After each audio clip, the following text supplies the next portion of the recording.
Drama की शुरुआत में हमें मेन फीमेल लीड लूसी को दिखाया जाता है। लूसी अपनी क्लास में है, लेकिन उसका पूरा ध्यान ड्राइंग में लगा हुआ है। वैसे तो लूसी बहुत स्मार्ट है, लेकिन कभी कभी वो टीचर के लेक्चर पर ध्यान नहीं देती। इस वजह से टीचर उसे डांटते हैं और कहते हैं कि कल अपने पेरेंट्स को स्कूल लेकर आना। क्लास खत्म होने के बाद लूसी की फ्रेंड उसके पास आती है और पूछती है कि अब तुम क्या करोगी। तभी खिड़की के बाहर कुछ लड़के नजर आते हैं जो इशारा कर रहे होते हैं कि लूसी को बाहर बुलाओ। लूसी की फ्रेंड उनकी बात मान लेती है और उसे बाहर लेकर जाती है, लेकिन लूसी का पूरा ध्यान अपने मोबाइल पर है, क्योंकि उसने अपने बड़े भाई को मदद के लिए मैसेज किया हुआ है। उसका भाई हॉस्टल में रहता है, लेकिन उसके मैसेज का कोई रिप्लाई नहीं आ रहा। तभी वो लड़के भी वहां आ जाते हैं, जिनमें से एक लूसी का बड़ा फैन है और वो उससे दोस्ती करना चाहता है। तभी लूसी को अपने भाई का मैसेज मिलता है, जिसमें उसने बिना उसकी पूरी बात सुने ही मदद करने से मना कर दिया था। ये देखकर लूसी वहां से चली जाती है। थोड़ी दूर जाकर लूसी गुस्से में बड़बड़ाने लगती है कि मेरा बड़ा भाई कभी मेरी मदद नहीं करता, अब लगता है कल मॉम को ही स्कूल लेकर जाना पड़ेगा। घर पहुंचने पर लूसी अपनी मॉम से प्यार से बात करके उन्हें टीचर मीटिंग के बारे में बताने की कोशिश करती है, लेकिन उससे पहले ही उसकी मॉम उसे बताती हैं कि तुम्हारा बड़ा भाई आज घर वापस आ गया है, वो ऊपर अपने रूम में है। ये सुनकर लूसी बहुत खुश हो गई और खुशी खुशी अपने भाई के रूम में उसे मनाने के लिए जाने लगी। लेकिन वहां पहुंचते ही उसके होश उड़ गए, क्योंकि रूम में कोई और बैठा था और ये लड़का बहुत हैंडसम और क्यूट था, जिसका नाम दुआन था, जो लूसी के भाई का दोस्त और इस ड्रामे का मेन कैरेक्टर है। लूसी को लगा कि उसके भाई ने प्लास्टिक सर्जरी करा ली है और उसने झिझकते हुए पूछा कि भाई आपने अपने फेस पर प्लास्टिक सर्जरी कब कराई। ये सुनकर दुआन मुस्कुराते हुए बोला कि तुम खुद पास आकर चेक कर लो, ऐसा कुछ भी नहीं है। तभी पीछे से लूसी का भाई यानी कि सांगयान आ गया और गुस्से में पूछने लगा कि तुम मेरे रूम में क्या कर रही हो। दुआन मजाक में सांगयान से कहने लगा कि क्या हम दोनों एक जैसे दिखते हैं, जो तुम्हारी बहन को लगा कि मैंने प्लास्टिक सर्जरी कराई है। ये सुनते ही सांगयान लूसी पर गुस्सा करते हुए बोला कि तुम ऐसा सोच भी कैसे सकती हो कि मैं अपने इस हैंडसम फेस को चेंज करवा लूंगा, क्या तुम्हारे हिसाब से मैं सुंदर नहीं हूं। फिर वो गुस्से में रूम से जाने लगा। लूसी ने उसे रोकते हुए कहा कि उसे उसकी मदद चाहिए, लेकिन हमेशा की तरह सांगयान ने साफ इनकार कर दिया। इस पर लूसी जोर जोर से रोने लगी और झूठ बोलते हुए चिल्लाई, मॉम भाई ने मुझे मारा है। लूसी की आवाज सुनकर उसकी मॉम ऊपर आ गई और बिना सच जाने सांगयान को डांटने और मारने लगी। इस समय लूसी उनके पीछे छुपकर लगातार अपने भाई की बुराई करती रही। ये देखकर दुआन भी चौंक गया और सोचने लगा कि लूसी कितनी शरारती और चालाक है। जिसके बाद लूसी की मॉम सांगयान को डांटते और मारते हुए उसे अपने साथ ले गई। अब लूसी ने दुआन से मदद मांगनी शुरू कर दी। उसने उसे समझाया कि टीचर ने उसके पेरेंट्स को स्कूल बुलाया है और उसे किसी को अपने साथ स्कूल लेकर जाना होगा। लूसी चाहती थी कि दुआन उसका भाई बनकर स्कूल चले। शुरुआत में दुआन इसके लिए तैयार नहीं हुआ, लेकिन जब लूसी ने उसे समझाया कि अगर उसने प्लास्टिक सर्जरी वाली बात ना की होती तो उसका भाई गुस्सा नहीं होता और उसकी मदद से इनकार भी नहीं करता। ये सुनकर दुआन को उसकी बात में पॉइंट लगा और उसने कहा कि तुम सही कह रही हो। फिर वो लूसी का नाम, स्कूल और क्लास की जानकारी लेकर वहां से चला गया। वैसे लूसी को कंफर्म नहीं था कि दुआन सच में उसकी मदद के लिए स्कूल आएगा या नहीं। वैसे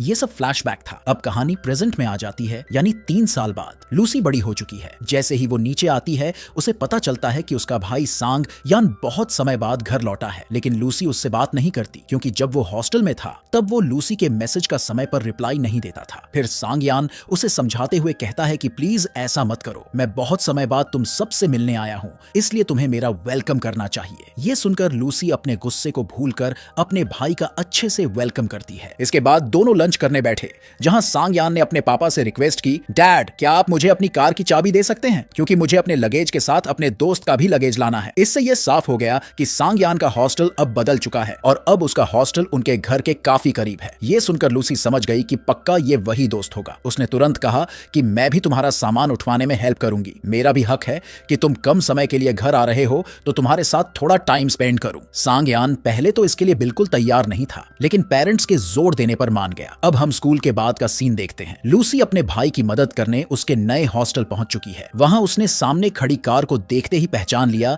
कि ये तो डैड की कार है। क्यूरियोसिटी में वो कार में रखा सामान देखने लगी। तभी उसकी नजर एक फॉक्स डॉल पर पड़ी जो उसे बहुत पसंद आई। वो उसे उठाकर देखने लगी। तभी पीछे से आवाज आई, अरे चोर, तुम कौन हो जो मेरा सामान उठा रही हो। ये सुनते ही लूसी ने पीछे मुड़कर देखा और दुआन को इतने समय बाद देखकर उसके होश उड़ गए। दुआन आज भी उसे बहुत अट्रैक्टिव लगा और लूसी अनजाने में ब्लश करने लगी। दुआन भी लूसी को पहचान गया और मुस्कुराते हुए बोला कि अरे तुम तो वही छोटी बच्ची लूसी हो ना। इस पर लूसी ने तुरंत जवाब दिया कि अब मैं छोटी बच्ची नहीं हूँ, मैं बड़ी हो चुकी हूँ और अब मैं 11th क्लास में हूँ। दुआन ने लूसी से मजाक में पूछा कि अगर तुम बड़ी हो चुकी हो तो डॉल क्यों ले रही हो। फिर वो डॉल उसकी तरफ बढ़ाते हुए बोला, लो इसे रख लो, ये तो वैसे भी मेरे किसी काम की नहीं, मैं इसे फेंकने ही वाला था। लूसी ने तुरंत डॉल लेते हुए जवाब दिया कि भले ही मैं बड़ी हो गई हूँ, लेकिन डॉल आज भी मुझे बहुत पसंद है। ये सुनकर दुआन उसकी बातों पर हंसने लगा और बोला कि तुम्हें याद है ना, 3 साल पहले मैंने तुम्हारे लिए एक फेवर किया था। लूसी ने सिर हिलाकर कहा, हाँ मुझे याद है। इसके बाद दोनों हॉस्टल के अंदर चले गए, जहां सांग यान आराम से बैठा हुआ था और कोई काम नहीं कर रहा था। ये देखकर लूसी अपने भाई को निकम्मेपन के लिए डांटने लगी। इस बीच सांग यान के बाकी दोस्त भी लूसी से मिलने के लिए आ गए, लेकिन सांग यान ने तुरंत उन्हें दूर करते हुए कहा कि तुम लोग मेरी बहन के करीब मत आना, वरना वो डर जाएगी। दुआन ने लूसी को बैठने के लिए एक सीट दी। इसके बाद सांग यान के दोस्तों ने बारी बारी से अपना इंट्रोडक्शन दिया। तभी लूसी ने उनसे मजाकिया लहजे में पूछा कि क्या ये सच है कि मेरे भाई के पीछे सभी लड़कियां पागल हैं? ऐसा तो ये मुझे बता रहे थे। ये सुनकर सांग यान के दोस्त शॉक हो गए और मजाक में उसे चिढ़ाने लगे कि क्या सच में ऐसा है, क्योंकि हमने तो कभी तुम्हारे आसपास कोई लड़की नहीं देखी। सांग यान ने गुस्से में लूसी की तरफ देखा, जो मजे से मुंह बनाकर उसे चिढ़ा रही थी। ये देखकर सांग यान समझ गया कि लूसी अब भी उतनी ही शरारती है। थोड़ी देर बात करने के बाद जब दुआन लूसी के करीब आया और अपना मोबाइल उठाने लगा तो लूसी फिर से ब्लश करने लगी। दुआन को अपनी पार्ट टाइम जॉब पर जाना था, इसलिए दुआन वहां से चला गया। उसके जाने के बाद लूसी भी जाने लगी। दुआन ने पूछा कि क्या मैं तुम्हें घर छोड़ दूं, लेकिन लूसी ने मना कर दिया और खुद ही वहां से चली गई। हालांकि जल्दबाजी में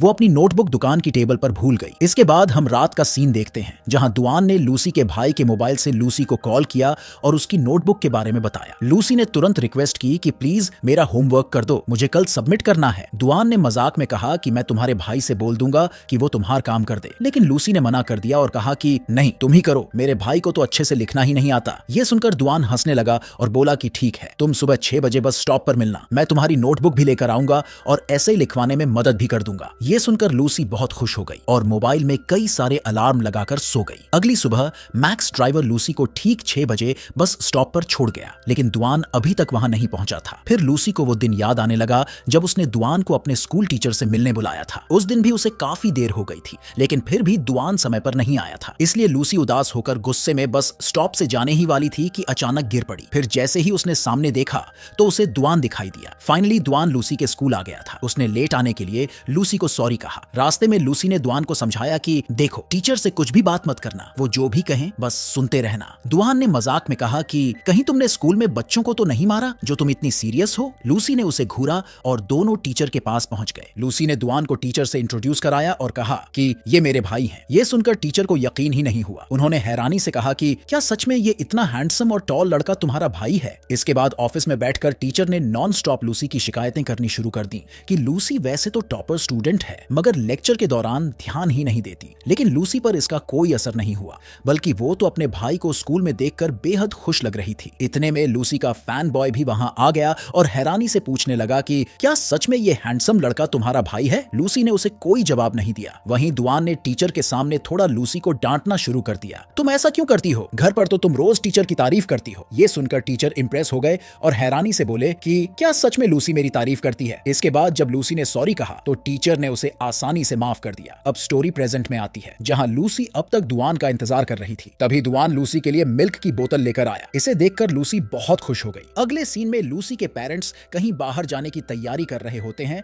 और लूसी से कहते हैं कि तुम घर में ही रहना, सांग यान तुम्हारे पास रुकने आ जाएगा। कुछ घंटों के बाद सांग यान भी घर आ जाता है और लूसी को ढूंढने लगता है, जो कहीं छुपी हुई थी। सांग यान उसे ढूंढकर कहता है कि चलो मैं तुम्हें बाहर खाना खिला लाता हूं, क्योंकि मैं भी बाहर खाने जा रहा हूं। मगर लूसी साफ इनकार कर देती है और कहती है नहीं, मैं खुद से नूडल्स बनाकर खा लूंगी। लेकिन तभी लूसी ने अपने भाई को फोन पर यह कहते सुना कि वो अपने दोस्त के साथ रेस्टोरेंट जा रहा है। लूसी को लगा कि ये वही दोस्त होगा जिसके बारे में वो सोच रही थी, इसलिए वो भी रेस्टोरेंट जाने के लिए मान गई। मगर कार में बैठते ही उसे पता चला कि सांग यान के साथ कोई और दोस्त है, जिससे उसका सारा मूड खराब हो गया। हालांकि थोड़ी देर बाद उसकी खुशी वापस आ गई, क्योंकि सांग यान ने आगे से दुआन को भी पिक कर लिया। कार में बैठते ही दोनों को नींद आने लगी और वो बैठे बैठे सो गए। लूसी चुपके से दुआन को बार बार देख रही थी, जिसे दुआन ने नोटिस कर लिया। उसने लूसी से पूछा कि तुमने मुझे हाय हेलो क्यों नहीं किया जब मैं कार में आया था? फिर लूसी ने शर्माते हुए उसे हल्का सा हेलो कह दिया। दुआन मुस्कुराते हुए कहता है कि अच्छा, तुम्हारे हिसाब से मैं हैंडसम भी हूँ क्या? तो ये सुनकर लूसी घबरा गई